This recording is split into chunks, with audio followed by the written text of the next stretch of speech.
Okay, I think we're good to go. Assalamu alaikum, Molweni, good evening, Goyenant, Mahaha, bonsoir, and Boa noite. Massive welcome to all our attendees coming from across Africa and the world. We are thrilled to have you here with us today, and I'm hoping that today's discussion will be exciting. My name is Tokir Ahmed. I'm also your host for today, and you are tuned into the PIANC Africa Webinar Series, an essential source for expertise in the global waterborne transport infrastructure industry.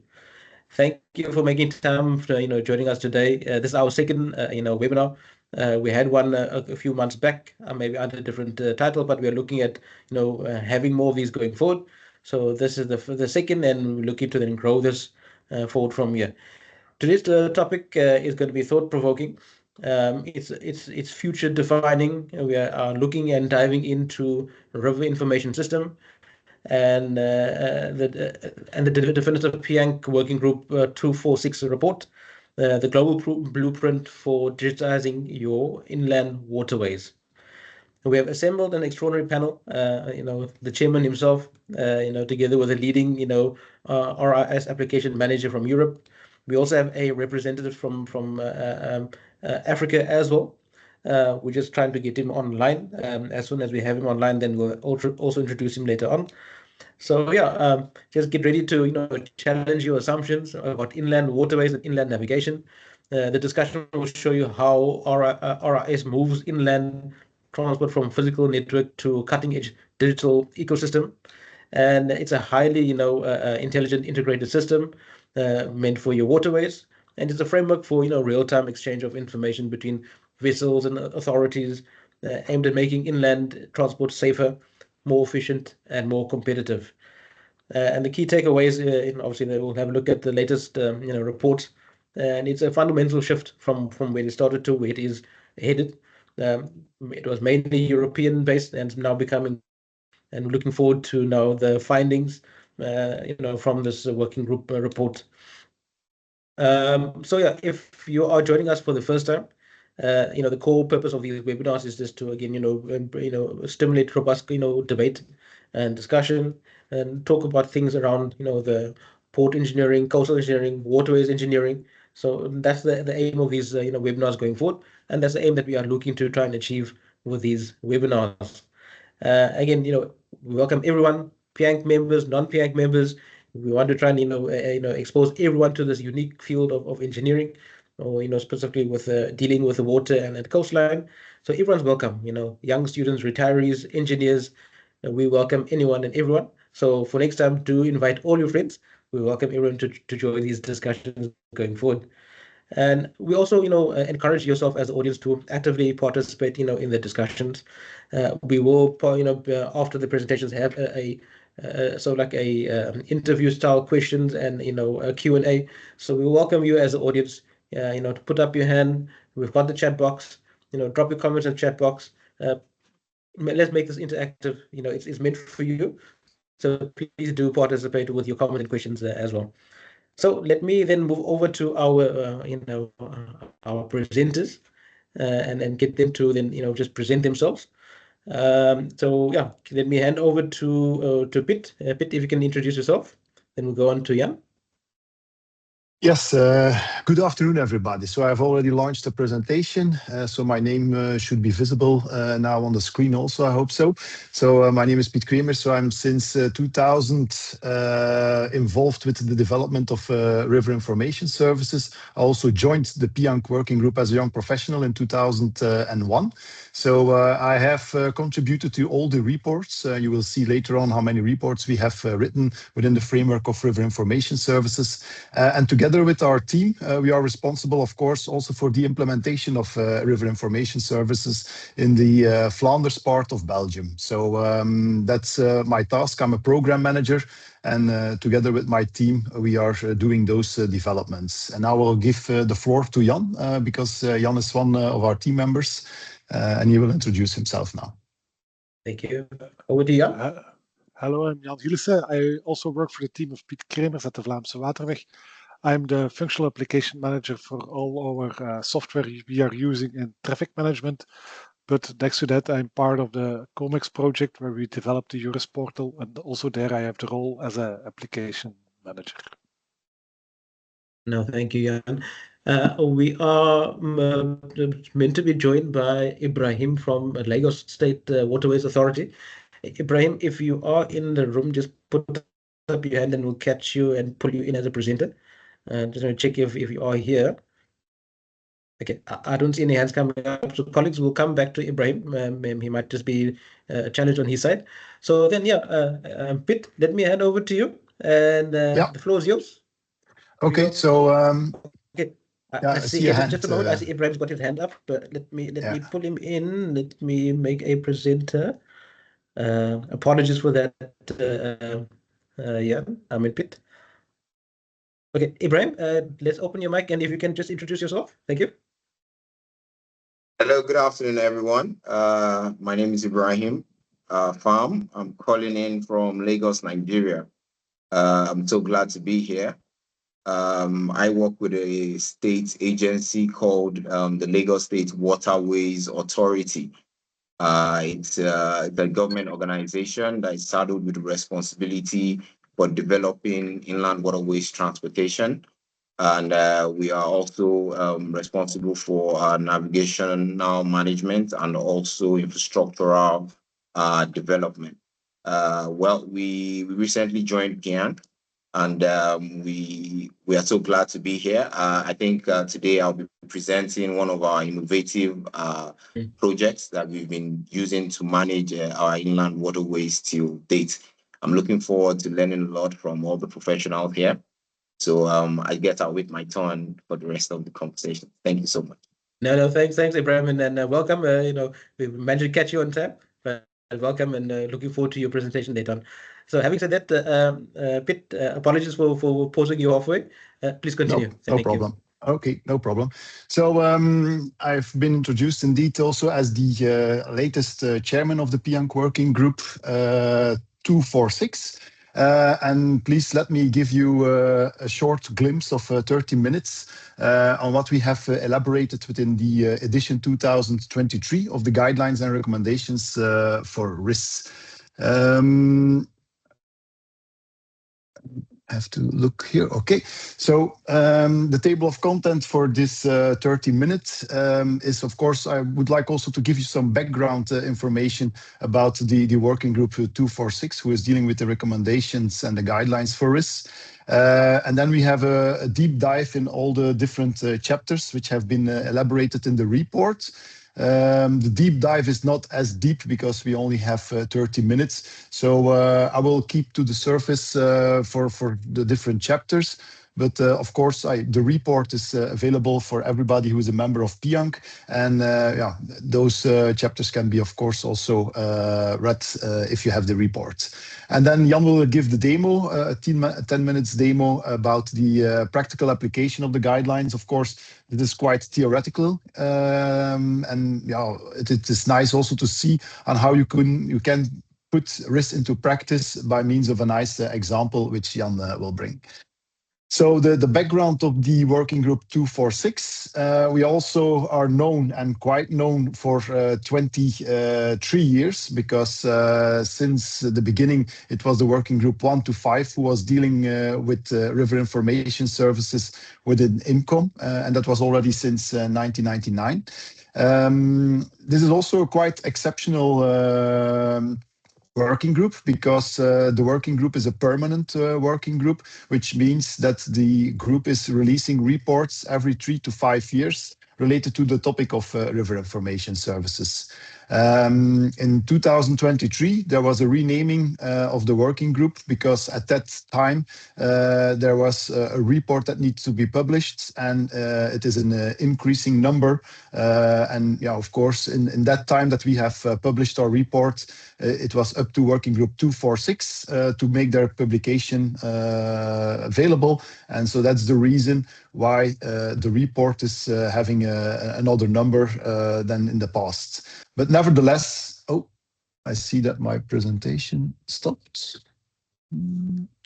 I will restart it. Okay. Nevertheless, there is a name for our working group, which is the Income Permanent RIS Working Group. And we will produce reports, but every time with a new number of working group. That's important to know. Also, the history of the published reports is an interesting fact, because I will highlight some milestones in the history of river information services going back until 2000. The first PIANC guidelines were released in the period of 2000, and there were there was mainly an emphasis on research and development. So it was rather written from an academic perspective. There was not much experience in this period of time. So the guidelines were written from an academic perspective. So if we look at the next area, then I look at 2002, 2007. Then we see that there is more emphasis on risk technical services like AIS, Electronic Reporting International, Notices to Skippers, and Inland EGDIS. Within Europe, there were some small scale projects or proof of concepts related to those technical services. But in that period, there was no publication or nor third edition. The third edition came in the period of 2007-2014, where we gained some expertise related to risk operational services, and mainly the services which are related to traffic. We have ferry information services, but later on I will give you more information about those services and what's behind them. So if we look to a next era, there is 2014-2020. Then we see that there is a publication of the edition 4. And there we have already some more emphasis on transport-related services, mainly looking for the support of transport logistics, law enforcement, statistics, and waterway charges. And then finally, when I was the chair of the working group, I was a chair in 2020 until 2023. And we put the focus on some new academic perspective, like synchromodality is quite a hot topic at this moment, but we are also looking at challenges. For example, there are some emerging technological challenges which we also would like to have incorporated in those guidelines. So that's a short overview of the history of all the different reports and in which period of time of RIS they were elaborated and published. So now we go into a detailed analysis report. So if I take the table of content of the current report, I've grayed out some chapters which I will not go very high into detail, because there's a management summary and the introduction. But the most important chapters are the chapter 3, dealing with the synchromodality. Chapter 4, what are the objectives of RIS, stakeholders, and information needs.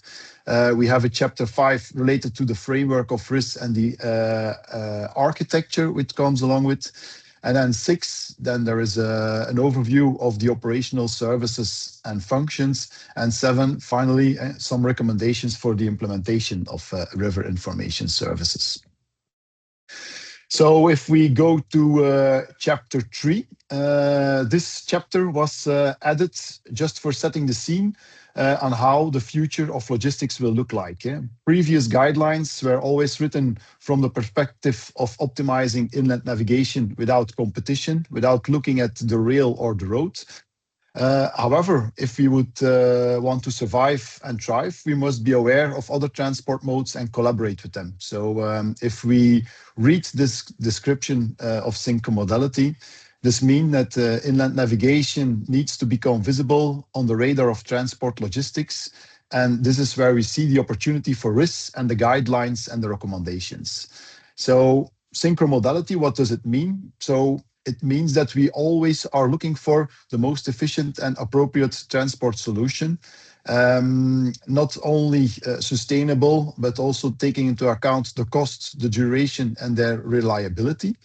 And if we look at transport, it should not be static, but also flexible. So we need to be able to adapt to the mode of adequate transport according to the conditions in real time of infrastructure and capacity. And we also need to take into account and the exchange of information with other transport modes. And we do this with real-time data. And of course, we also take into account all the different actors who are involved in the transport logistics. So this is a description. It's not a definition, because we always can have a discussion about what's the exact definition. So we call it a description from the working group. And the keywords here are quite important. So we are looking for cooperation and collaboration. So we are aware that inland navigation is not the only mode in the world to transport goods, but we need to collaborate with the other transport modes. And that's important that we have transparency. And to make something transparent, we also need to share our data. So if we are sharing our data, this means that we can become more transparent in the logistic chain. So this is the description, and this is just for setting the scene. Okay, now we have entered a new era in where there is some competition, and we need to make our services competitive ready. So in chapter 4, we have the definition of RIS, which is a concept related to information services, which are provided in the sector of inland navigation. And by providing these services, we support traffic and transport management, but we also are looking for interfaces to other transport modes. So it's not only inland navigation as an island. No, it's inland navigation within the global logistic chain taking up its part.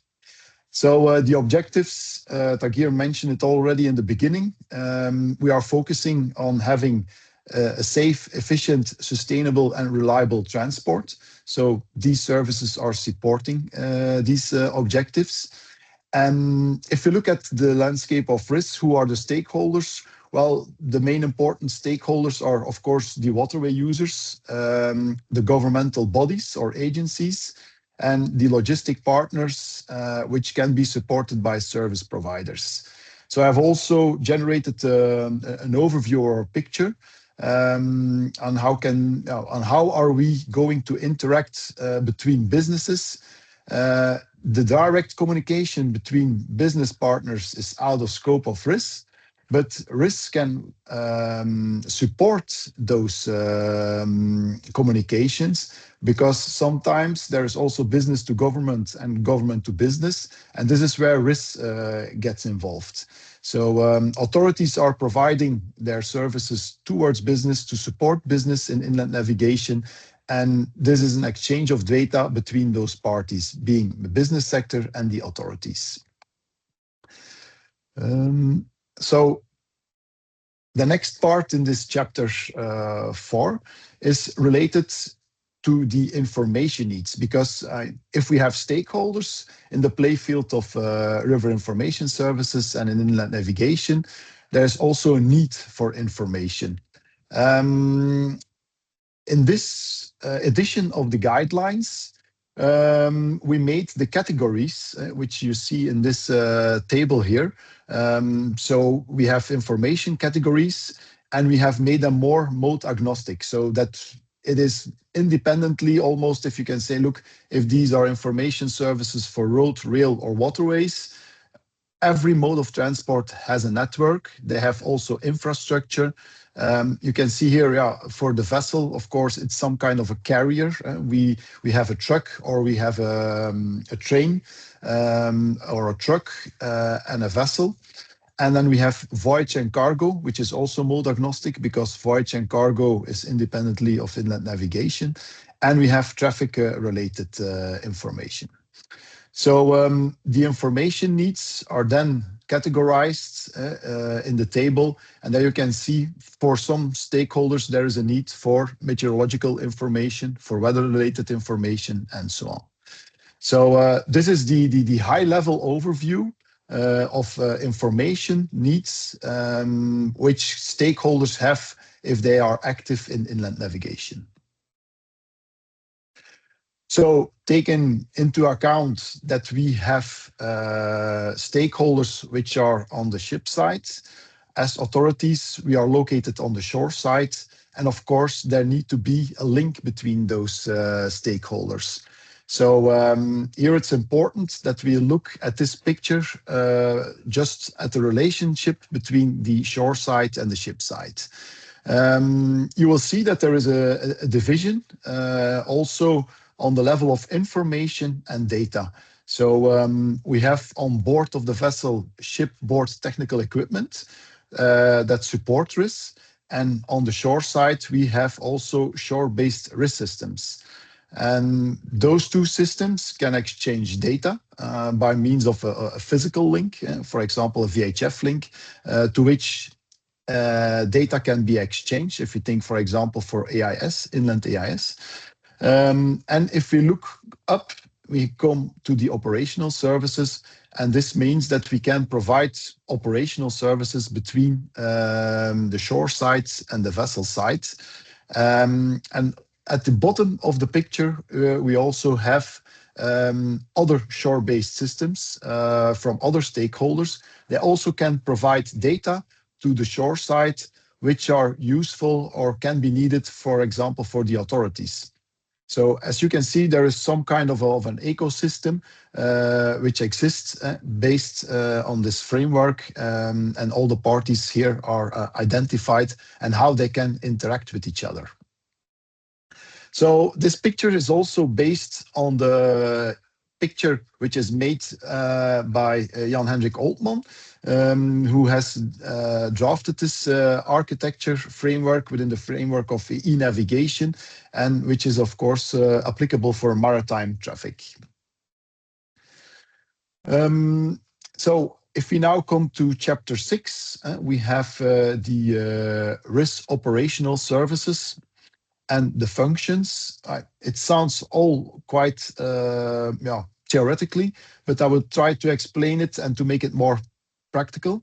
So if we have a need, for example, there is a need for meteorological information, then within the PIANC working group, we have elaborated a function because somebody, an authority, needs to provide this kind of information. And you will see, for example, that there is a first level function for every need. So there is a need for meteorological information, and the function is that somebody provides this meteorological information. Because meteorological information can be divided in different subcategories, there is also already a proposal made by the working group to have more detail, for example, for meteorological information, information related to voyages, information related to traffic. So there is an extra level of detail added to every function. If we now go back to the operational services, later on, I will have everything summarized in one picture because now they are all pieces of the puzzle. In chapter 6, there is also the list of operational services. So they have been divided in services which support traffic, and they are mentioned here. So we have fairway information services, abbreviated by FIS. So these services provide information, for example, about bridges, the useful dimensions for locks, for example, the navigational channel, water depth, for example, the water levels. So this is what we called fairway information services. Another operational services is related to traffic information. There we have tactical traffic information. Information is needed for tactical movements and decisions. And we also have one on the long-term view, which we have called strategic traffic information. So if you would like to know for a farther stretch how the traffic is ongoing, so then strategic traffic information is important and useful. And tactical information is all the information that you need to navigate in the direct environment of your vessel. Then we have also information to support traffic management. Is, for example, object planning. So we can organize vessels in our locks. We can schedule vessels to pass movable bridges and so on. This is what we call support traffic management. And then we also have information for rescue and emergency services, which are called CAS, or Calamity Abatement Support Services. If we go to the second part of the operational services, there are also transport-related services because, like I mentioned in the beginning, there is a high need for transport logistics to have information about what is going on. But they also would like to plan, for example, the voyages of a vessel with a certain cargo. Then voyage planning is interesting for them. And once the voyage is ongoing, they also would like to know the estimated time of arrival at the berth of unloading, for example, or at a certain lock. We also provide services to support law compliance, so facilitate legal compliances for the waterway users so that they are aware what is applicable on certain waterways in certain areas of the country or within Europe. And then we also have services to support waterway chargers and harbor dues. So we collect also this kind of information, which is rather related to voyage and cargo data.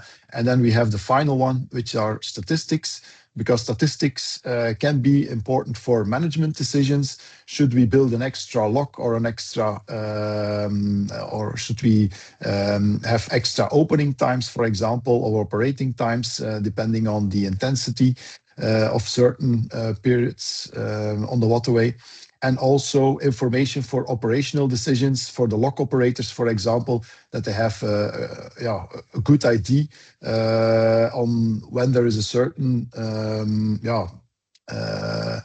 peak of traffic which is coming to their lock, and so that they can take into account this kind of information for planning the lock. So what's now the relation between what I have told until now? We have stakeholders, they have information needs. The information needs, there are functions because somebody needs to provide this kind of information to them. And we have operational services, which have been mentioned. So I will try to explain this relationship by means of a use case. For example, during a calamity, if there is a ship involved with a collision with an infrastructure, for example, a lock, then of course somebody will call the emergency services, and one of the stakeholders can be a fire brigade. They have, of course, an information need towards an authority. In this case, that will be a RIS authority. And this RIS authority can provide an operational service, like I mentioned, for supporting the calamity and to abate the calamity. And then we can see that this operational services consist of different functions. For example, we can provide information about the land and the water area, but also water information. What are the discharges? For example, if there is a pollution ongoing, that we know on how the pollution will extend in time because of this discharge. The emergency services will also be interested in the vessel data in case which vessel is involved, what is the exact position for the vessel. For example, if cargo is leaking, it's also interesting for them to know what are the details of the cargo, and especially if it's a dangerous or non-dangerous cargo. And finally, we can also provide information about passengers and crew, for example, the number on board. So in case that there is that the vessel is sinking, that they can look for man on overboard, for example, and that they can have a total number of people to rescue in mind for the abatement of the calamity. So here you can see that everything comes together in one use case. So I think this is quite making it tangible what all these previous slides were saying. Then we come to the chapter 7. In chapter 7, we have written down the recommendations for the implementation of RIS.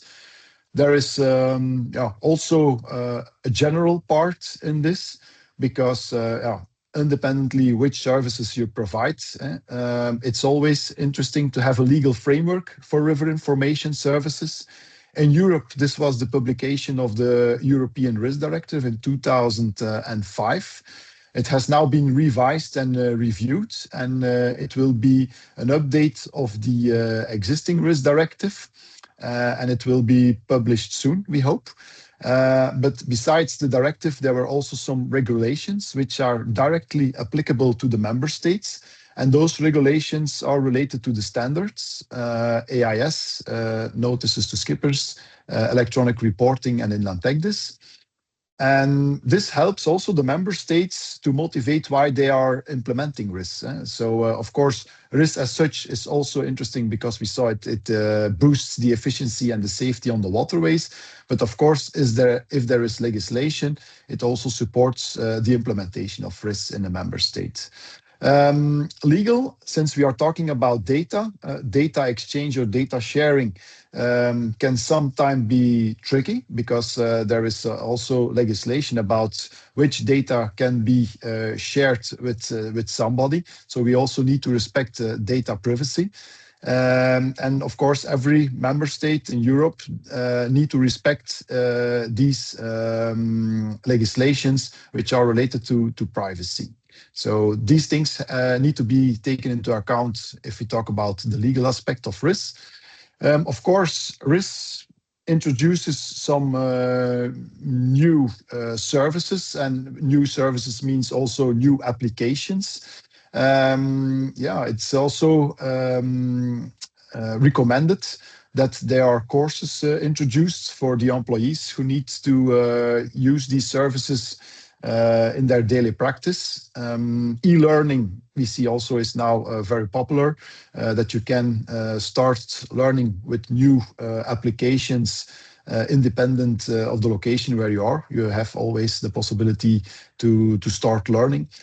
Simulations can also help with the users who are using those new services and new applications.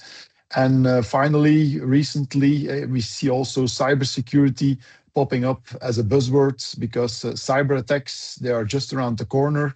And people also need to be trained to be aware on how they are dealing with the situation in case they are using applications. Since cybersecurity is around the corner, they also need to be aware of that.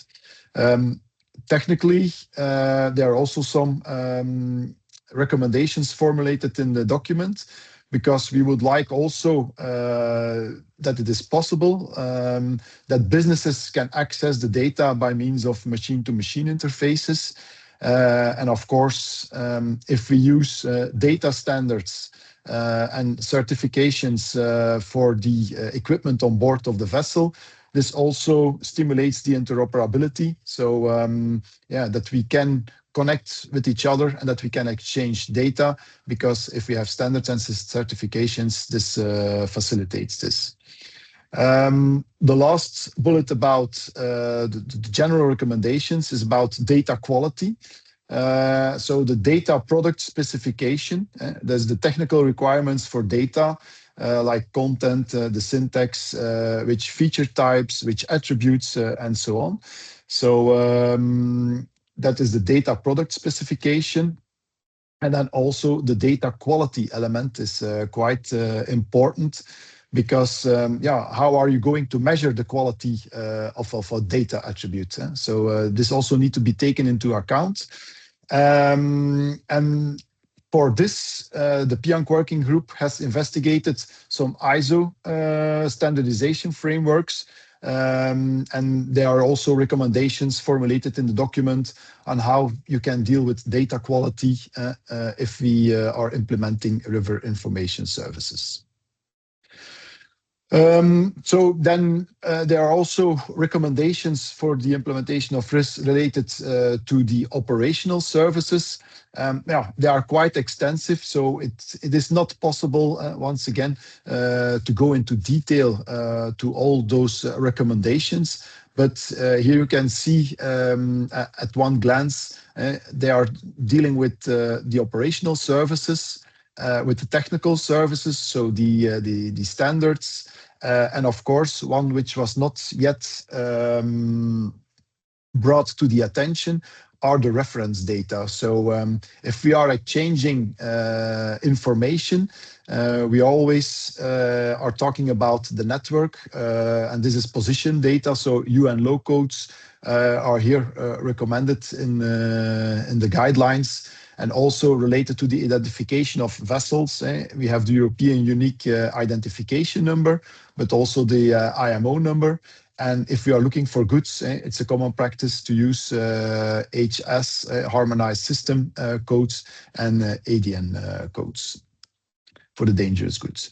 So almost at the end of the presentation, in Chapter 8, there is also some considerations on midterm developments. And most of the time, these midterm developments are the inspiration for the next guidelines. So this is because we have, at the moment of writing, not yet enough experience with these midterm developments, but we see some possibilities in the near future, and they can have a big impact on the river information services. For example, here we saw also that within the maritime environment, they are deploying e-navigation, and there are quite some similarities with river information services. And also related to the standards, we have seen that S100 is also introduced, and that can be useful for inland navigation also. Cybersecurity, I mentioned already in the previous slides. There are risks. There are also risks involved. For example, with AIS, we have seen that AIS signals have been spoofed and so on. So it's time to look for more secure solutions, and some best practices are also brought to the attention within Chapter 8. Perhaps something new are the mobility data spaces. So data spaces is also a concept elaborated within Europe. We have data spaces available, which allows all the stakeholders to exchange data in an open, secure, and interoperable way. This is still needs to be elaborated. There are now some concepts and ideas about it, but the blueprint is at this moment, they are writing the blueprint for data.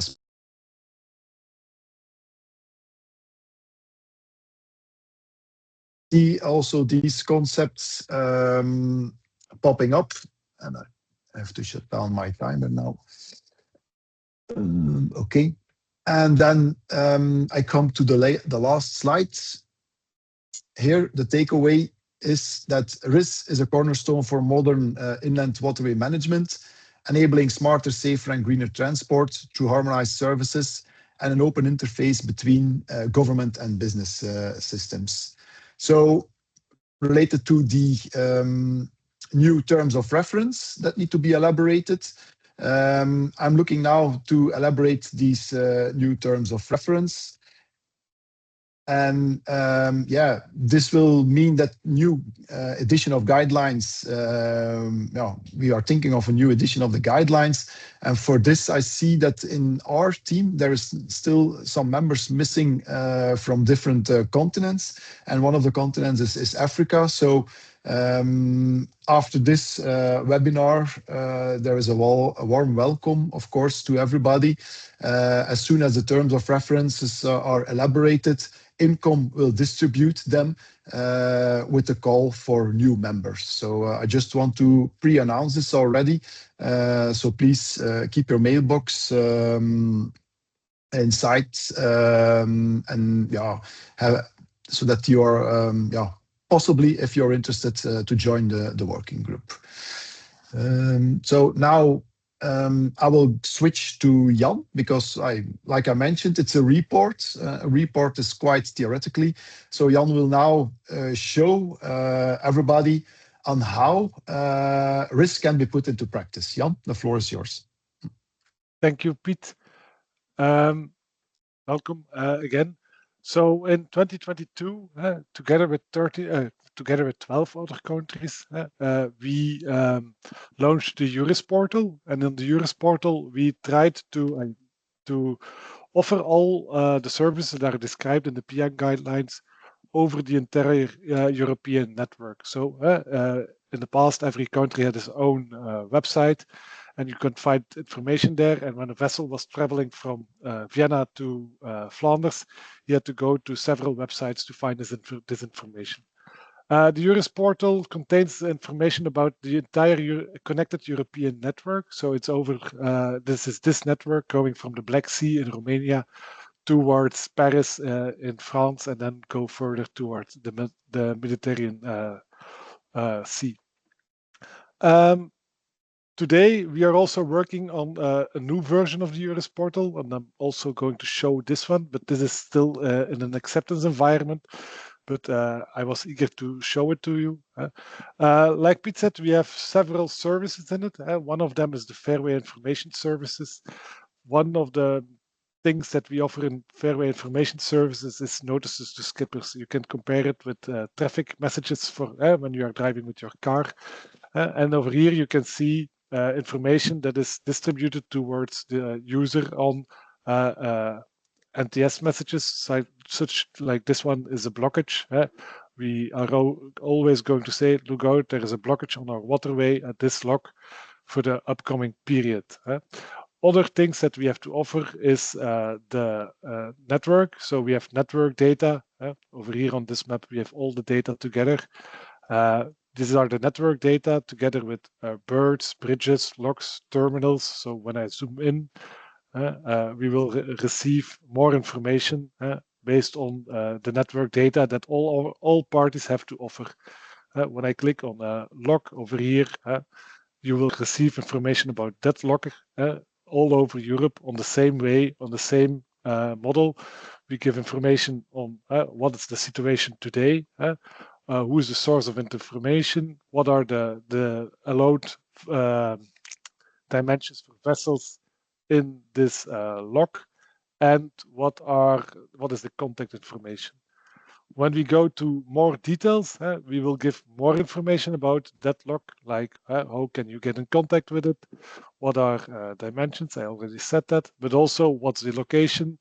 We also have notice to skippers, so over here we give a view on what is the situation on that lock for the moment.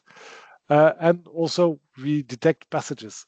I'm now logged in as administrator, so I see a little bit more than other people. This is something we do not share in Europe. The position and the passages of inland vessels is seen as a GDPR issue, so we cannot share that information with everybody. But me as an administrator or a lock operator, I can see it. We also have operating hours, but this lock is operated 24/7. But like we also said, it's important to give more information than only static information. We are also gathering statistics. So what is the number of vessels that is passing this lock every day? And also, what if we look at a bigger period, at what time do the vessels arrive at the lock? So we will inform skippers, look, if you come there at 11 o'clock, it will be busier in normal circumstances than when you come there at 3 o'clock in the morning. This can give good insight on how a vessel operator can plan his voyage, if it's possible, of course, to come at the lock at a rather calm period. Also, this is an actual situation. At this moment, there are 4 vessels in the big lock and 1 in the middle lock. And these are the average passage times. So how long does it take in average to pass a lock using one of the lock basins? So we try to inform the users of the waterways as much as possible on the conditions of the waterway and on the situation that we are in today. This is the wrong button. All other information that is available is water level information. We try to inform them of the status. What's the water level? Is it going up? Is it going down? Also, bridge information is very important. What's the allowed height that a vessel can go? But this is all static information that we show to the end users, but we also want to support them in finding their route. If I, for example, we made a voyage planner. If I want to go from Genk, this is nearby where I am at the moment, and I want to go to the port of Vienna in Austria, we can calculate voyages using all those network data that we combined with notice to skippers and other information on allowed allowed sailing speeds and allowed dimensions. And then we get a voyage plan. Actually, we get two voyage plan. One is the fastest way, and the other one is the shortest route. Okay, you see here that there is a very long sailing period, but this is an acceptance environment, so don't look at the data, please. So you can see how much locks that you will have to pass. You will have a detailed plan. Also over here, we try to incorporate the restrictions that are applicable at this moment in the voyage plan, so that the skipper receives all the information about the voyage he is planning towards presented to him. So he doesn't have to go and look for that information. He can receive all the information based on the voyage plan.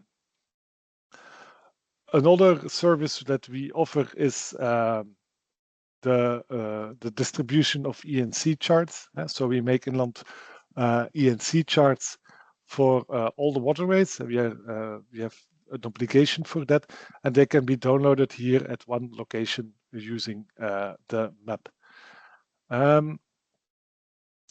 Then another thing is the voyages. So we have AIS signals for all voyages who are sailing on the waterways of the Vlaamse Waterweg, but also who are sailing on the waterways over the entire Europe. And when we go to one of the vessels, we get more information. And depending on the correct vessel, we will combine that information with different sources. We will combine information on IAS with the electronic voyage information we receive. Like in this example, we see where the vessel is coming from, where it's going to, and when it will arrive at that location. So we combine that information together, and we can show it to the users. Again, I am the administrator, so I have a view on all vessels, but the idea is that the owner of the vessel can claim his vessel and then share that information with other users. So let's say that I am a vessel owner. I can say, I will share the information of my vessel with Piet, and then he can follow the vessel over the entire European network. And this is something that is being used by logistic users who want to know where their cargo is on the voyage. So they follow the vessel carrying the load, and they will see when the vessel will arrive at the end destination. Switching back to the old system, because not everything is already converted. We also have services for other modes. This is information on the actual bridge status. You can see these are movable bridges, of course. This one is now open at this moment. Open for the vessel. So, but this can also be used with road users. They only have to switch the ID, because if the bridge is open for the vessel, they cannot pass it with the car. So this is also information that is used by other transport mode or by security services like the fire brigade, so that they don't have to wait for bridges, because in Europe we have a lot of movable bridges, certainly when we look to the Dutch waterway network. This is an example on sharing information of vessels. So these are my vessels. No, I don't have vessels. These are the vessels of our company. And I can share this information with other people. I can say who can see this information. For this vessel, it's set that everybody can see it publicly, because these are vessels of the government. It doesn't matter, there is nobody living on board, so we share this information with everybody, but it can also be done to share with certain people. Another service that we have provided is that we offer information on log management. We have two types of messages that we have. So first of all, we have a required time of arrival in this vessel. For example, of course, as a vessel operator, you can only see your own vessel. I see them all. We say to this vessel that it is recommended to arrive at this lock at this time. So the skipper knows, okay, they planned me for that time at the lock. I can now adjust my speed to go slower, consume less fuel, and so let's be economic and green. Another message is the object access message, where we can receive information on the location of my vessel in the log. For example, and I hope this is a good one, read more details. I have to click bigger log. So this is a message that we send to this vessel. This vessel can retrieve this message from our message inbox, and he sees this on his screen. So we have inland access operators, so people who are building systems on board of the vessel, who are showing on the screen to the vessel operator, this is the location of your vessel in the log. It's for the Creemers at that time, and this is your vessel. Okay, this is an example with only one message, but the idea is that you show all the messages that are available on the vessel in the log, but you will only see the name of your own vessel, and the location of your vessel then will be highlighted. This is a service that we as European operators can offer to the waterway users, so that they have the information available on how to navigate safely over the network. Other things that we think of towards the future. Today we are focusing on inland vessels, but we are also looking to recreation, because the services, recreational vessels, because most of the services are the same. So this is the idea of combining all the information of all waterways on one website. Also very important, it's not only a website, but all the data is available via web services. So this is what I said earlier. Software operator developers are offering software to skippers to communicate with us, so they can receive all the information that is available on the website via APIs who are well documented, and then who are shared with the users. So this is something we are building at the moment. Again, we are improving everything based on the information we received from the users who are using the system since 2022. So I don't know what about the time that I have available. I think it's spent. Okay, I tried to give a nice summary on what we No have. Yeah. No, thanks, Jan. No, thanks, Piet. Ibrahim, let's maybe move over to you. If you can then just share your screen, and then let's run through your presentation.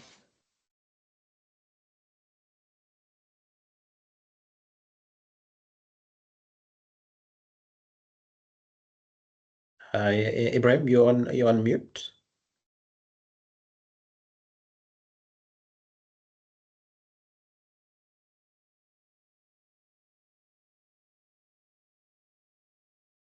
Okay, okay, I'll make you a presenter on that one. Just a moment. Okay, you can come through, Ibrahim.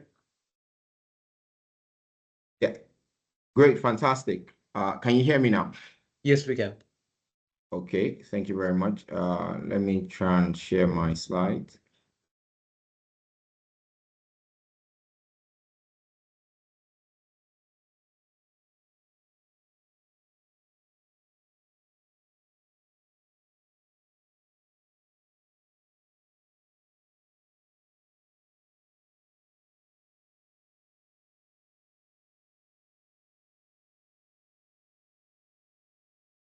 Hello, everyone. Can you see my slides?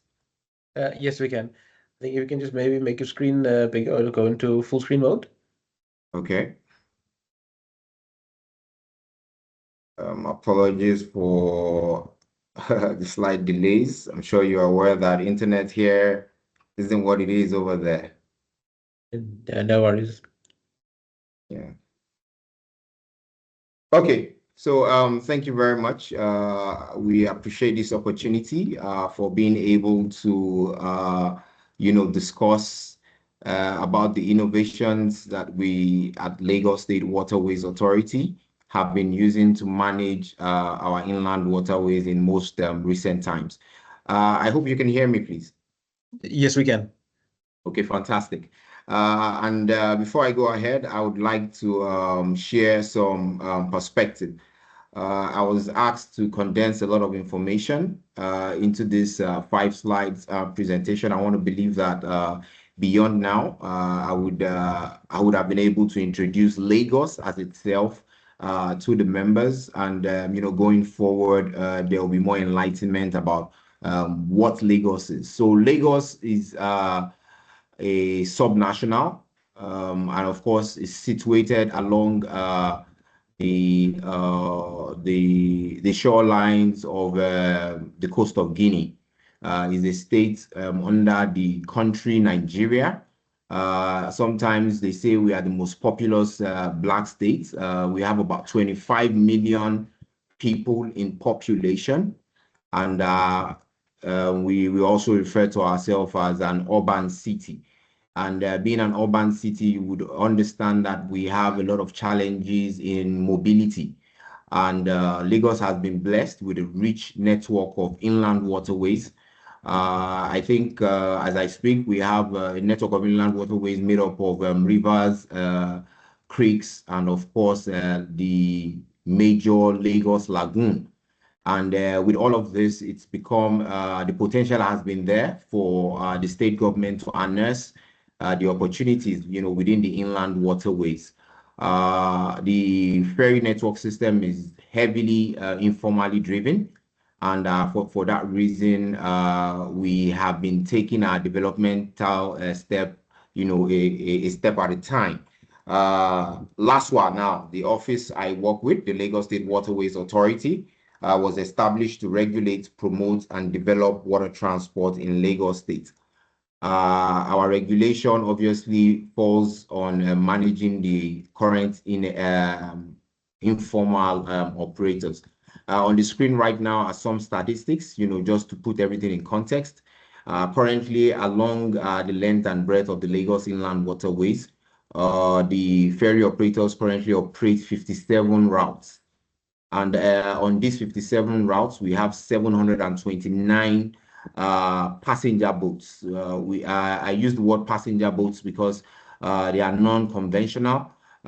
We have only about 20% of these boats that are conventional, and the remaining 80% are informal fiberglass low passenger capacity boats between the capacity of 7 to 20 passenger capacity. At the peak period, we are doing about 45,000 commuters along the inland waterways. And mark you, these are data that are being gathered from official terminals and jetties. We still have, like I said, we have a lot of informal operations around the inland waterways that my agency is looking at reforming. In terms of infrastructure, we have about 48 jetties and terminals that are state-owned, and all of this together make up the Lagos State ferry network. Our solution is to managing the inland waterways. Most recently came into being about 3 years ago. The project was titled the Waterways Monitoring and Data Management Center. Before the advent of this project, we had fragmented vessel coordination, uncoordinated rescue operations, limited weather and hydrodynamic data as well. And of course, very important, one of our key safety features is what we refer to as our marine guards. They are nothing close to the US Coast Guards because those officers are tactical. Our own officers are just majorly safety marshals, on state jetties that support transport operations. Yes, our global benchmark obviously is the IRS. I have been inundated with a lot of information just listening to how far this project has been developed over time. I mean the RIS, and one day I think that we can get there as well. I'm on my second slide now. I just want to confirm that we are on the same page. Hello? Yes, we are. Okay. Please continue. Thanks. All right. Thank you very much. So I present the Lagos State Waterways Management Data Management Center. It's a smart waterways command system that uses IoT and satellite technology to monitor ferries, enforce compliance, and save lives. The WDMC is designed to enhance safety, security, and operational efficiency on the Lagos inland waterways. And let me throw you back a bit. Before the advent of this system, we used to have at least 1 or 2 incidences per week. Currently, as I speak to you, the Lagos inland waterways is the safest waterways network within Nigeria. And I can say that we've been able to get to that point because of this system. So I would like to look at this presentation as a product. And so therefore, some of the terms I might be using might be close to product development. So while we were developing the inland waterways, our initial problem statement was around the fact that commuters were facing unsafe journeys due to poor ferry and real-time visibility, delayed rescue, oftentimes, and of course, blackout zones within the inland waterways. Nigeria is a growing country, and Lagos as well in the area of internet and communication network. However, most of the infrastructure is optimized for the land side of the state. Within the inland waterways, especially around the Lagos Lagoon, which is the biggest water body, we suffer some blackout zones, and sometimes there are no networks for ease of communication. LASWA obviously also lacks real-time data to fully enforce compliance and coordinate emergencies.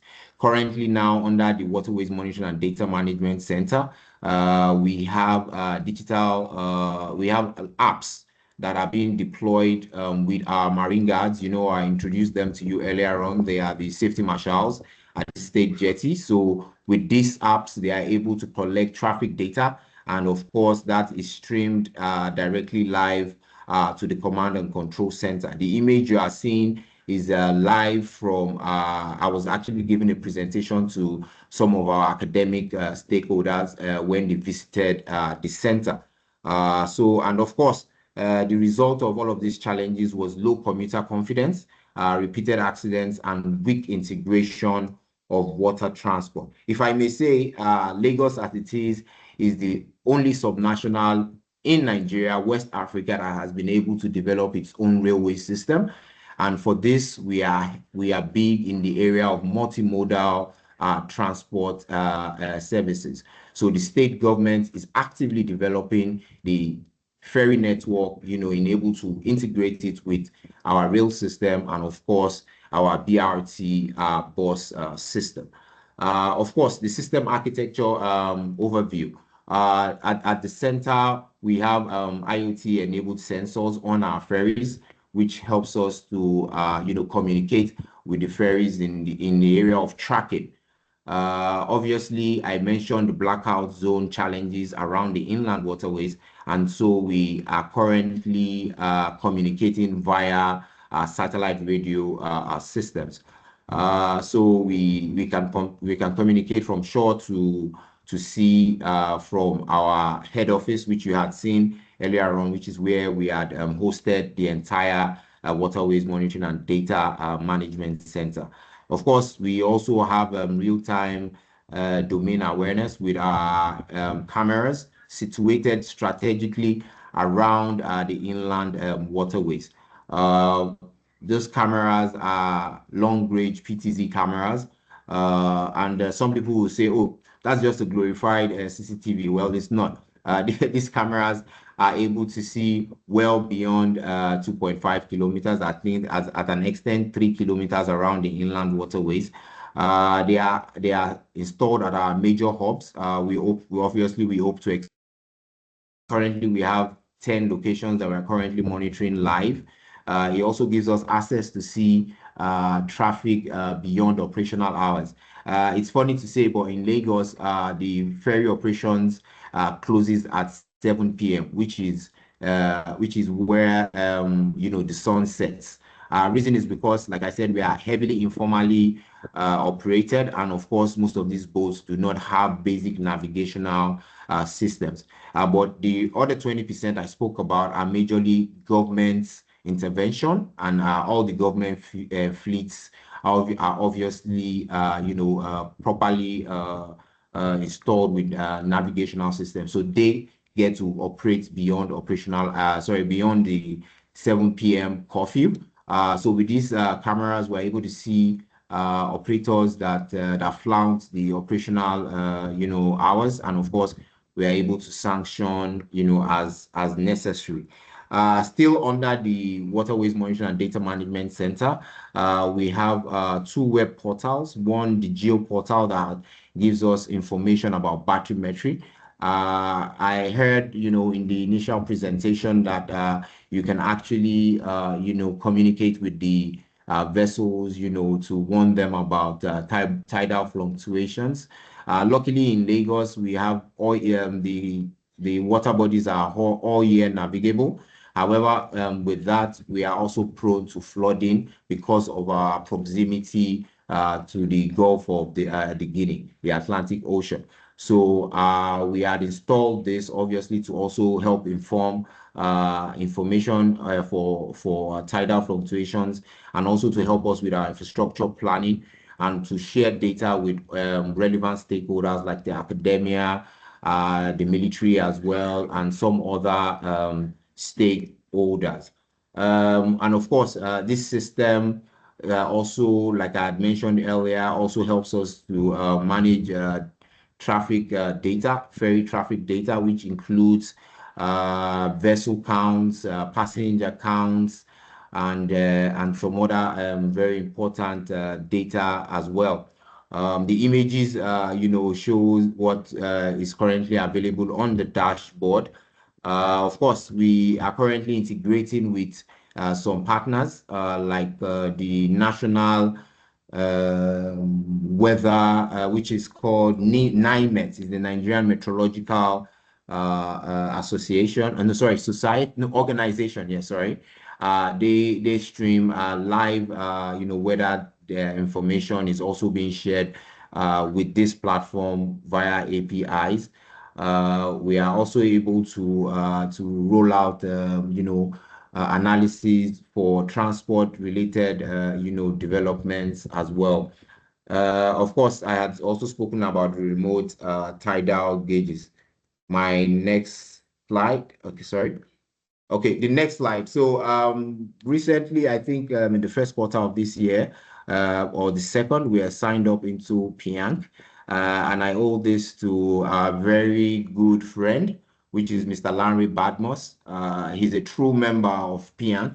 He had supported us. He held our hands, during the registration process, and we are proud to be associated with PIANC now. So doing some comparisons, it was obvious to us that, well, we were towing the right path. However, there's a lot that we could do, and that gave rise to this table of comparisons here. Under our domain monitoring systems, which is very close to your vessel tracking and traffic management system. Of course, we're able to monitor real time. I think that is the remarks there. Fairway information system. I think under our geo portal as well, we have a lot of domiciled, hydrographic information, though the hydrographic information might not be real time in terms of the bathymetry. This is data that has been gathered over the span of about 3 years, and we continually update And on the live portal, you could be able to see the different depths. Even if you look at the initial image I shared, if you look at it closely, you would notice that there are some areas with deep blue colors, and those are the areas with the deepest portion of the inland waterways, which are, anyways, this is the Commodore Channel. This is where most of the ocean-going vessels and that come into Lagos Harbor travels through. And I think the depth is about 14 to 15 meters. However, within the Lagos Lagoon Major and some of the creeks, in some areas, we have between 2 to 4 meters depth. Of course, we are improving on this, and that speaks to our localized mapping and bathymetric data. I've spoken about our integration with NIMET, which is our national weather organization, and of course, this helps us with pre-informing and safety advisories to our operators. Of course, we have our ferry dashboard that speaks about everything that has to do with transport. Before now, like I said, right now it's easier for us to coordinate safety responses. As the Lagos State Waterways Authority, we are also responsible for all waterborne search and rescue operations. Of course, depending on the cost, if it's transport related, it's our schedule. But whatever other issues that that are bound on the inland waterways, we coordinate and we support all other marine agencies. I've spoken about system integration. I like the fact when the other presenter was talking about integration. For us, being able to integrate with other modes of transport is the jackpot, because we can't be developing in isolation. This helps us to develop, as a pair with the other modes of transport. I heard him speak about, sending, operational information either to shore with passengers and all of that. I think we are integrated with the ITS system that is being managed by our sister agency, Lamata. They are the ones in charge of development of, the land-based transport systems, which are the rail and, of course, the BRT buses. The impacts, obviously, I have spoken about some of them, is improved incident response, fleet coordination, of course, centralized ferry operations data, and, of course, weather-driven operational safety decisions.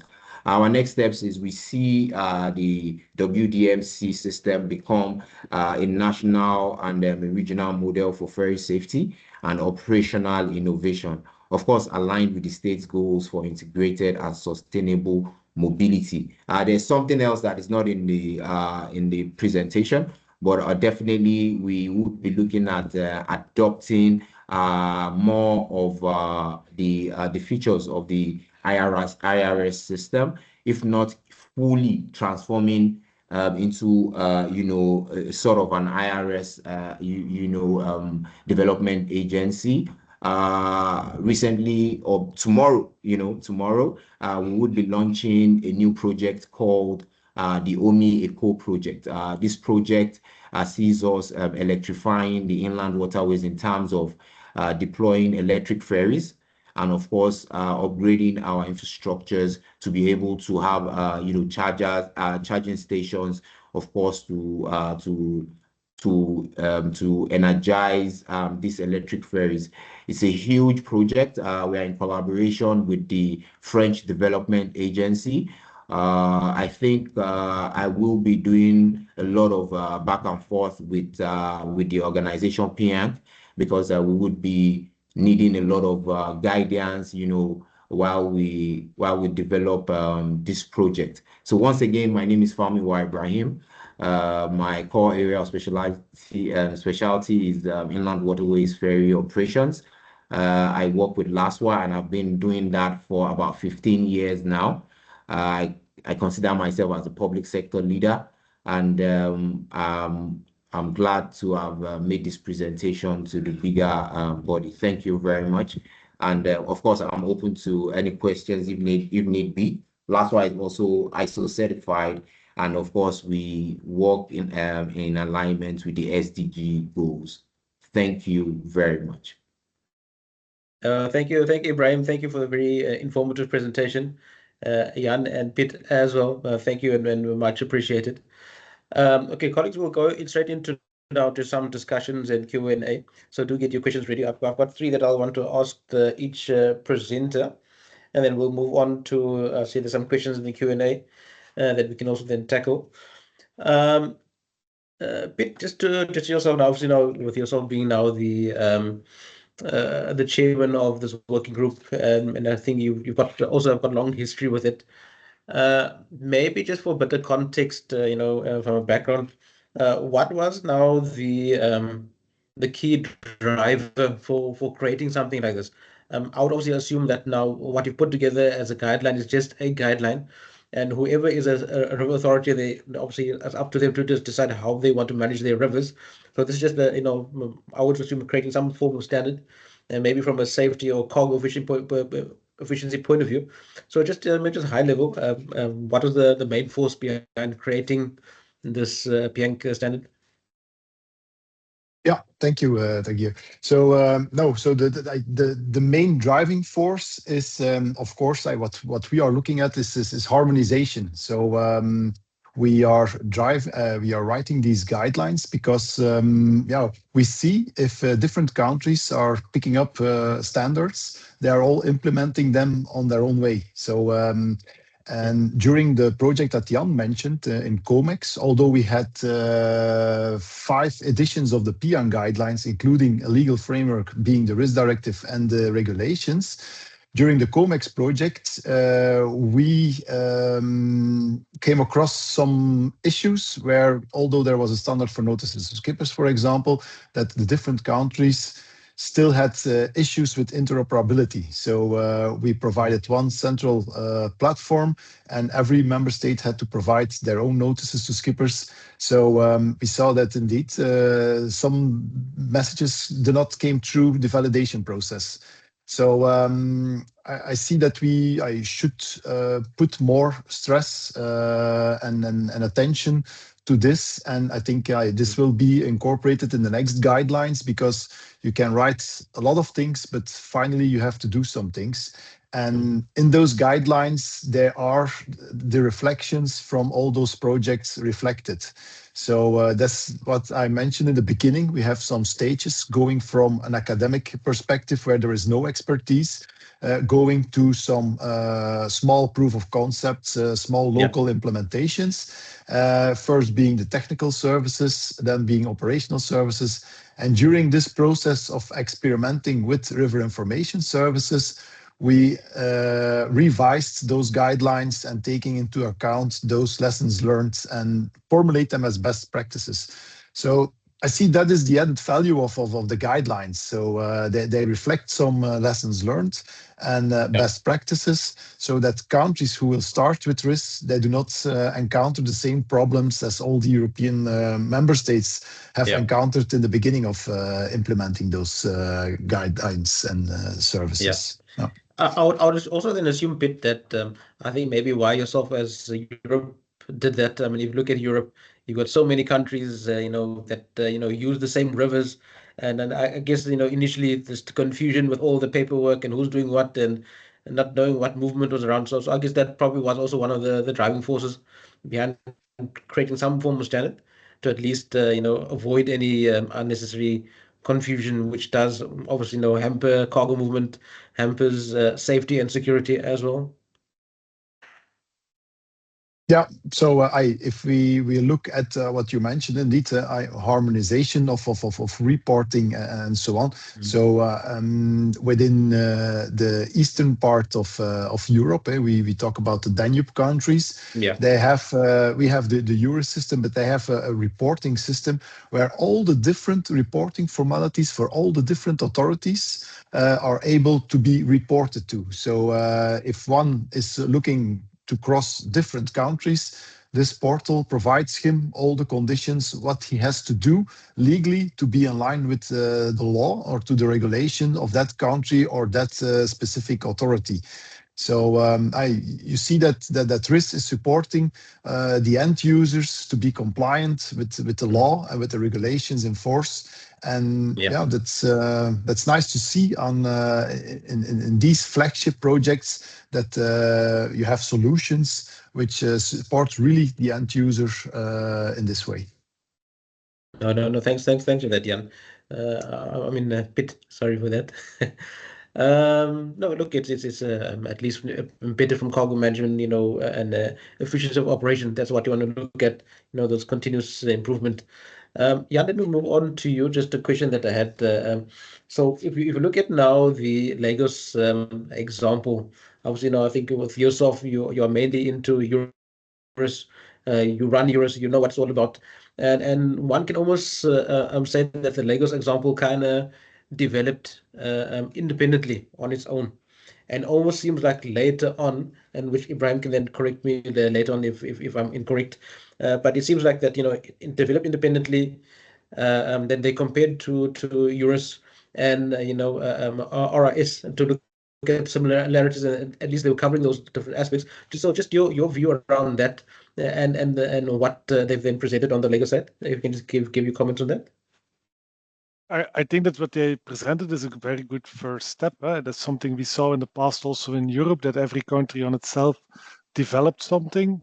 And then later on, it became a standard that was then elaborated all over Europe. And some things stayed and then was transferred to other countries.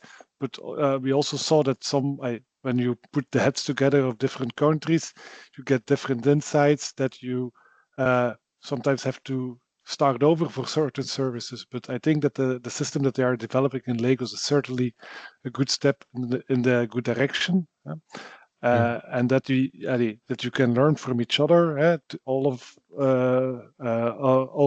countries can learn from each other, and together you can join forces. But it was also in Europe that everybody did his own thing. Then started the standardization, and everybody adapted their system to a common system, to the standard, and then we have gone to a common system. But maybe it's wise to skip a step and work together to a common system. Where you all do the same thing, and that's it. But we look at the Euros portal. There we are at that phase right now, and we learn from each other. We develop services together, and then we can do it for the entire European network at once on the same way. So it almost seemed quite familiar, because you had a similar startup with the Euros. You know, one country started, then others developed. So I guess you know, it almost like going back in history and in terms of your own development as well. Yes, indeed. Yeah, you know, thanks. Ibrahim, if I can just come to you now. I must say, look, what you guys have set up there, and seeing how busy Lagos is and all your intricate water networks, and obviously there was a need to standardize, you know, especially from a safety point of view, and I think you've highlighted that quite nicely.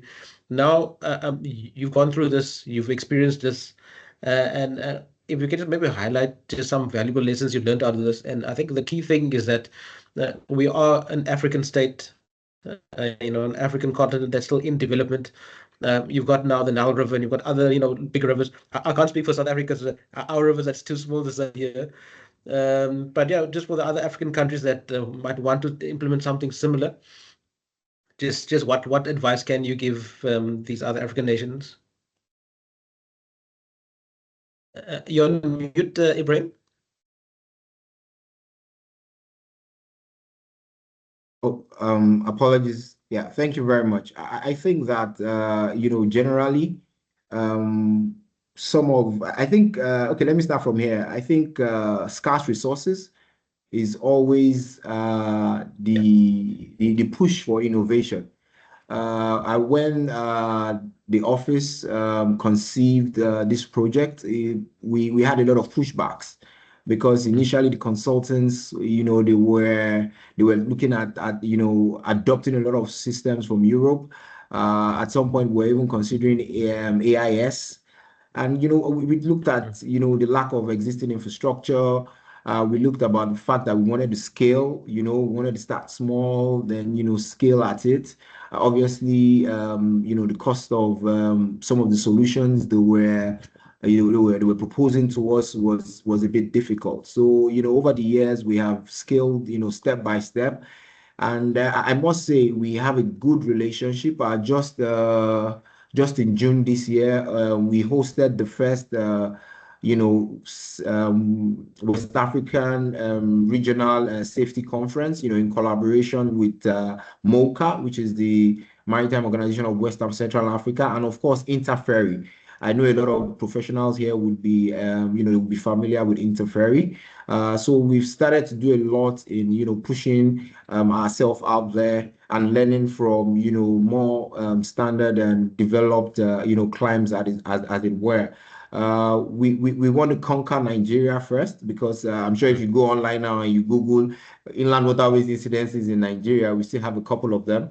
A lot of the littoral states are currently visiting the office, and we're engaging them. I think for all of us, I think the first thing is to have safety at the back of our minds, and also to have the commuters, the public, as a key factor in developing these solutions. Because with this, we would thrive, and we would develop a people-centric solution that would be able to, it can be cost effective, like what we have done now. It is cost effective, but of course, we will continue to add on all the necessary features that would bring us, to that place that we want to be. And we are sure that most African countries, especially in the West Africa, most of all the other coastal countries, we share similar economic, conditions. And of course, we can start small, and then we can see ourselves scaling up to maybe something close to what RIS is. Looking at that dashboard, I was very impressed. What struck me the most is that we're just up there, on top of the Horn of Africa, and we have similar inland waterways network, though ours seems to be a bit more complicated. But then it is what it is. Like I said earlier on, we are here at PIANC, and we would stay close to of course the academia and of course the professionals, and see where we could exchange ideas and most definitely learn from their experiences and expertise as well. Thank you. No, definitely. And I know Piet gave an invite now to join the next PIANC working group, and I can already see yourself as on the door already, waiting for the door to open and then join that committee. Okay, colleagues, we've got a few minutes left, but if you don't mind indulging us, if we just go slightly over just to take just a few extra questions. I want to just take questions from the audience as well. So there's I'll say Karen, thank you very much for all your comments and questions. It's much appreciated. I'll try and get to your first one, and I'll just maybe call Han, if you can come through, Han. So the question here is, why are the reports only available to paid members? I am the chair and commissioner for the African Maritime Safety and Security Agency, and we prefer transparency and embrace organizations such as IMO, etc. Primary question is, are these recommendations endorsed by and adopted by official UN agencies, IMO, etc.? So, Han, if you want to maybe just take that question from a PIANC point of view, and then also maybe highlight, the importance of PIANC membership, maybe. Yeah, well, I'll try to answer that question. It's important to understand that PIANC is basically a voluntary organization. And these working group reports, they are produced by people doing it in their free time. And we have only a very small staff in Brussels, organizing all the national sections and qualifying members around the world.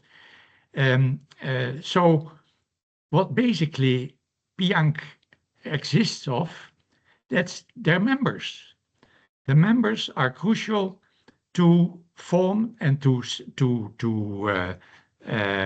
create the organization's activities. And one of those activities, as is clear today, are the working group reports.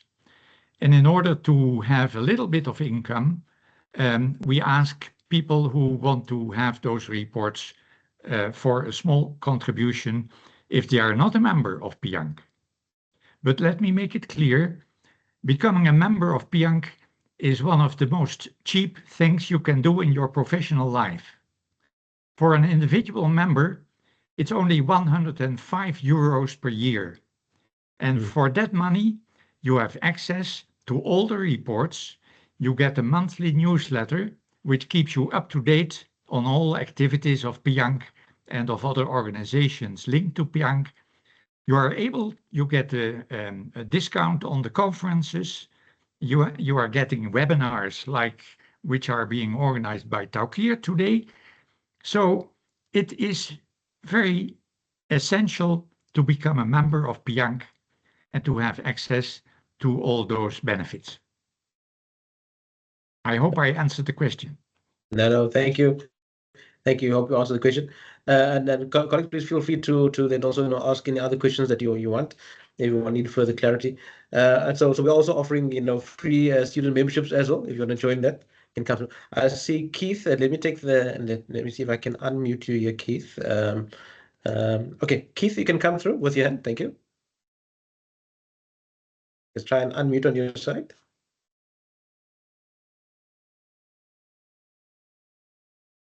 Hi, Keith, you still on mute?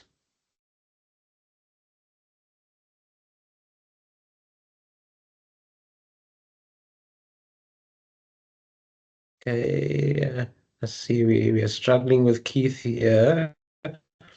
Keith, can you try and unmute? Let's try there.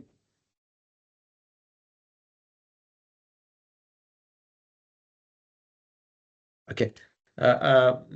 Keith, we'll come back to you. If you can just try, let me see if I can make you a maybe if I make you a presenter, that might help.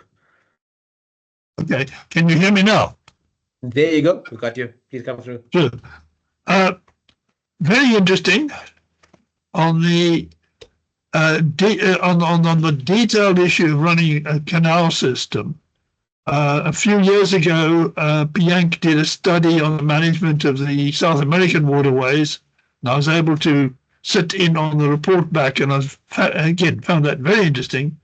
And more recently, I've been seeing reports on a significant effect on the economy of South America, followed up by an objection from the environmentalists, so it must be working. Africa is, we're here essentially on Africa, and there is a major, major problem in Africa. First picked up by Adam Smith back in 1776. The problem is we have an extremely straight coast. I've measured there was one for South Africa, a fractal index of 1.048. Very, very low. Very difficult to get ports and stuff like that. The inland waterways, which we literally don't have. We have some big rivers, primarily the Congo. There's a lot of water up there. And in principle, we can use that water to run down the west coast. And then they're already looking at running canals down through the Rift Valley, the length of the Rift Valley, which should link up with Lake Tanganyika, Lake Malawi, and into the navigable portion of the Zambezi. And I believe the World Bank is looking at portions on that and the upgrading of the White Nile, the upper reaches of the White Nile feeding into that. What we're looking at here is something which is bigger than Elon Musk's proposal to colonize Mars, literally that big. But the impact on Africa would be absolutely enormous. But I've been looking into it. At the moment, I'm stuck trying to recover from the Congress last year. I hope by the end of the year I'll be back in the saddle again, doing normal work, or sort of getting back onto this. But I wanted to bring that in, that there's a potential for an enormous canal-based system internally to Africa. And it could change the whole perspective of Africa. Yeah. No. Thanks for that, Keith. I know we had briefly engaged in this. I think also the conference. It's a huge potential. It's a huge potential. Ibrahim, I don't know if you want to maybe give some commentary just around that insight from Keith. I don't know if you maybe consider that as well from your side, Ibrahim. Yeah, apologies, I didn't get the question. I was a bit distracted. If you don't mind, you can run me through it again. Yes, Yeah. thank you. No, the concept is that there's potential within Africa, between the different lakes and major rivers, of creating canals that will improve now the cargo movement within Africa. And I think Africa is almost like an untapped potential. So you can almost create like a similar system of locks and canals within Africa, mainly mid Africa to West Africa. So yeah, just your comments and views around that, Ibrahim. Okay, thank you very much, Takir. I would say that this is very much possible. I think the conversation has even started under the African Development Bank. I think there's a project that seems to integrate some of the West African states, with ease of cargo, via the Lagos. I'm sorry, via the coastal area, and these are some of the initiatives that would help, deliver what you are currently proposing. And of course, with projects like, or solutions rather, like the Waterways Monitoring and Data Management Center, a lot of, potential investors, would have that confidence, to say that, okay, to some extent, we have some oversight and some solution, present that can aid safe navigation, within Lagos and beyond Nigeria and to the west of Africa. Yes. Okay. No, definitely, there definitely is a potential there for Africa to develop. And no, thanks for that insight, Keith. And when you do put that little study together, we're definitely looking forward to reading that. Okay, colleagues, I'm going to just do one round of questions and then we'll look to tie up so that we can then, end the session. And thank you for the colleagues that are still online. I know we're going slightly over time, but thank you for then holding on. Let me start with Jan. Jan, look, you are obviously with RIS and the system that you're running. And I've tried to, for myself, just to draw a bit of context. Good look, for me, it's quite new to me. Like I said, we don't have, major rivers in South Africa where we have this kind of cargo that moves up and down. So if we look at now, if we look at the road and rail network and other port systems, just how scalable is it to try and apply something similar to roads and rail, especially for cargo movement, or is it too complex compared to a river system? I think that the difference is that for road, for example, there are things like Google Maps that offer a lot of services that already have that information. But if you want to try and do that on rivers, it's harder. It's harder to define if a vessel can go from A to B on the river because you have restrictions in height, depth, and so on. And there is not that so much investment of the private sector in that. So I think that there we as waterway authorities have more as a task to do that. But I think that for rail and road, there's more connection by operational services. Therefore, as government, our task is to offer data. Also to waterways, the main focus should be offering data. That was also one of the major hustles during our project to collect the data of the inland waterways on a similar way all over Europe.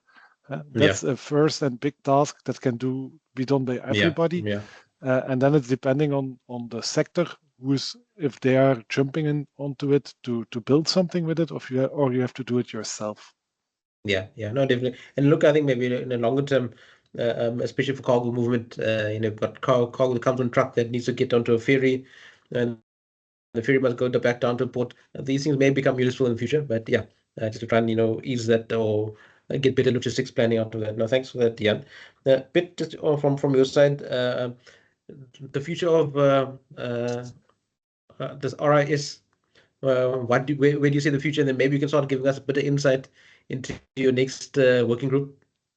Yeah, indeed. So what Jan was saying is correctly. So what we are now trying to do is going to the next level of river information services and look more, what you mentioned, Rakir, to the other transport modes, because we have a good belief that ITS, for example, within the rail, they also have some kind of a system. And in the maritime, they have e-navigation, and the inland waterways, they have RIS or RIS. So what we want to do is to harmonize more the services. So, for example, what we have done in the DIWA project, it's digital inland navigation in Europe, and a study on how the future could look, was that we have seen that the services that were offered on the road, the rail, and the maritime and the inland were approximately the same. So they provide information on the network, they provide information on traffic. So that is what we are now going to do, or trying to do, is to define more the services, like Jan mentioned, with the focus on data and how to exchange or make this data available. And one of the technologies or the concepts are mobility spaces or transport spaces or logistic spaces, but at least data spaces. That is is it bus or is it not bus? We are now doing some proof of concept projects on how we can build some connectors towards the data space. And in that connector, we will provide some services, but we can also receive some data by means of services. And that will be more the focus. How can we interconnect to a data space? What are the requirements to do so? And that also translated towards the entity who would like to connect to that data space. So that's some idea, I think, that we can elaborate in the next iteration of the guidelines and put some focus on.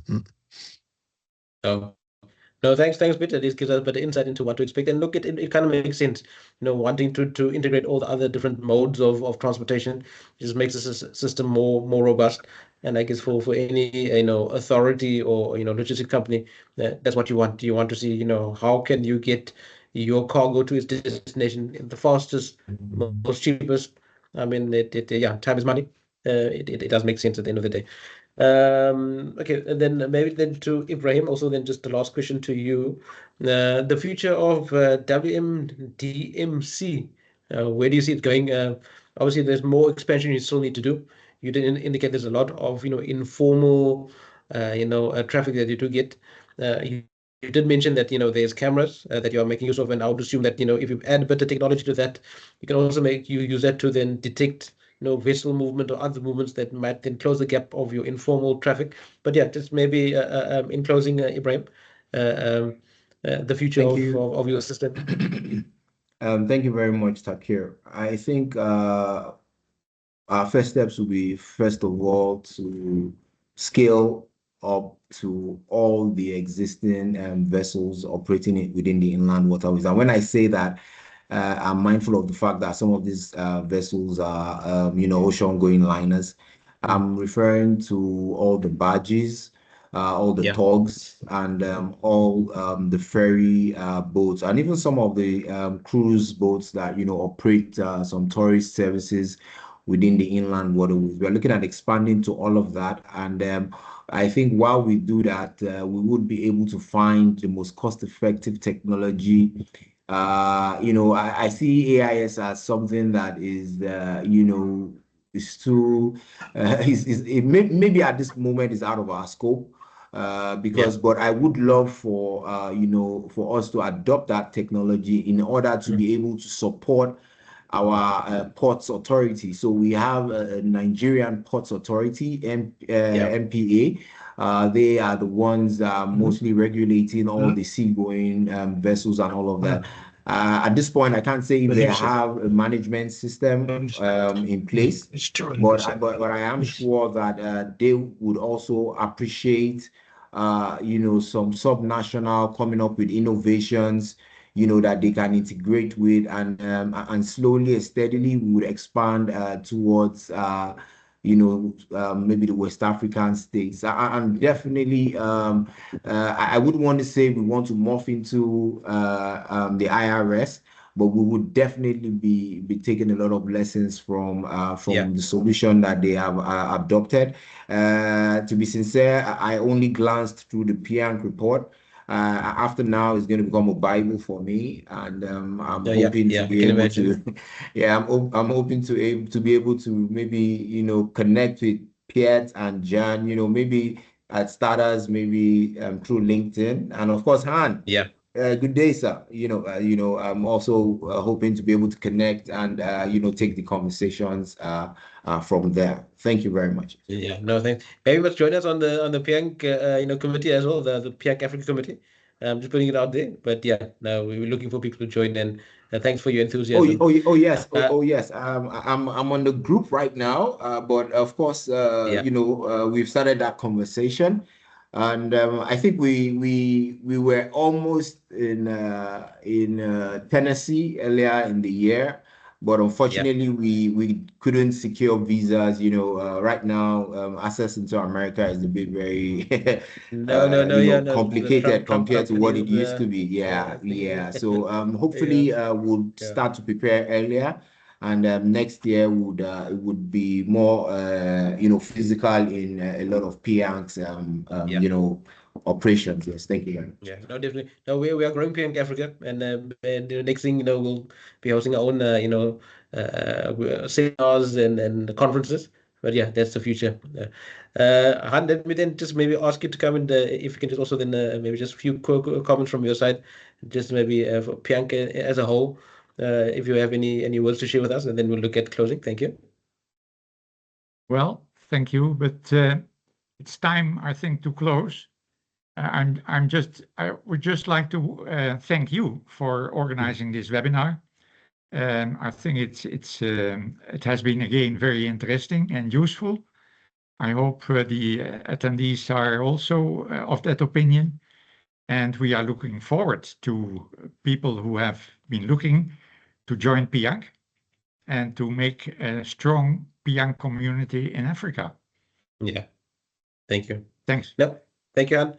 So from my side, just want to say thank you to my panel members and presenters. Much appreciated to have you come and talk to us. It's still the start for us as our second webinar. We'll have another one in 3 months' time. So we're planning this to happen quarterly, and as the demand increases, well, who knows, we might actually do it monthly. But yeah, so look forward to our next one. We'll make that announcement soon in terms of the next topic. And again, just to thank you to everyone for connecting, joining, and thank you for holding on this extra 20 minutes just to go through. It was a very interesting conversation and discussion. Exciting to see what's happening within this space, and specifically within the African space as well. That we are keeping up with the world as well. So those who are not PIANC members yet, we encourage you to please join PIANC. It's there's like Han indicated earlier on, there's a lot of benefits of being part of PIANC. There's a lot of free guides that you get to, and very technical guides.